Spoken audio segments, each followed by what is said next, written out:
नमस्कार भक्तों, स्वागत है आपका सुविचारविद निशा में। आज हम आपको एक अत्यंत रोचक और रहस्यमयी कथा सुनाने जा रहे हैं। जब भगवान शंकर ने माता पार्वती के गर्भ में झांका।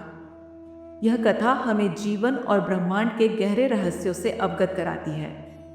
एक बार कैलाश पर्वत पर माता पार्वती और भगवान शिव के बीच एक रोचक संवाद हो रहा था। माता पार्वती अपने हृदय की जिज्ञासा को शांत करने के लिए भगवान शंकर से पूछती हैं, प्रभु, आपने संपूर्ण ब्रह्मांड की रचना देखी है, सभी जीवों का रहस्य जानते हैं। क्या आप यह भी जानते हैं कि जब कोई जीव माता के गर्भ में होता है तो वह क्या अनुभव करता है?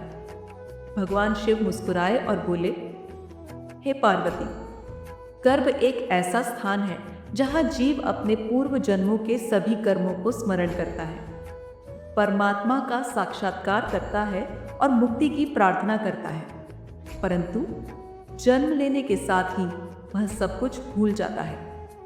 माता पार्वती को यह सुनकर और भी अधिक जिज्ञासा हुई। उन्होंने भगवान शंकर से आग्रह किया कि वे स्वयं इस रहस्य को जानें और देखें कि गर्भ के भीतर क्या होता है। भगवान शिव ने अपनी दिव्य दृष्टि का प्रयोग किया और माता पार्वती के गर्भ में झांक कर देखा। उन्होंने वहां एक दिव्य प्रकाश को अनुभव किया और एक तेजस्वी बालक को ध्यानमग्न अवस्था में पाया। वह बालक कोई और नहीं बल्कि भगवान कार्तिकेय थे, जो माता पार्वती के गर्भ में विराजमान थे।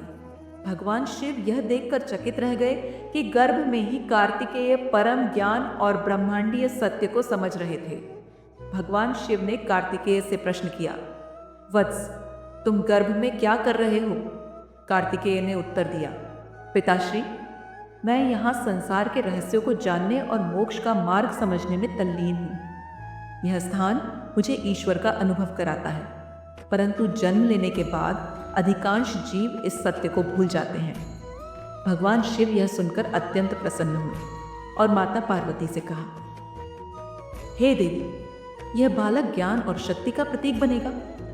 यह समस्त लोगों की रक्षा करेगा और देवताओं के सेनापति के रूप में पूजित होगा। इसके पश्चात जब माता पार्वती ने कार्तिकेय को जन्म दिया, तब वह संपूर्ण ब्रह्मांड में अपने शौर्य और ज्ञान के लिए प्रसिद्ध हुए। यह कथा हमें सिखाती है कि जन्म से पूर्व प्रत्येक जीव अपने पिछले जन्मों के कर्मों को समझता है और मोक्ष के लिए प्रयास करता है, लेकिन संसार में आते ही वह मोह माया में उलझ जाता है और सत्य को भूल जाता है।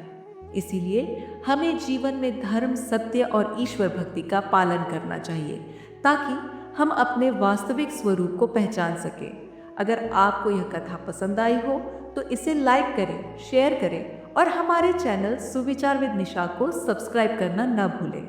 जय भोलेनाथ।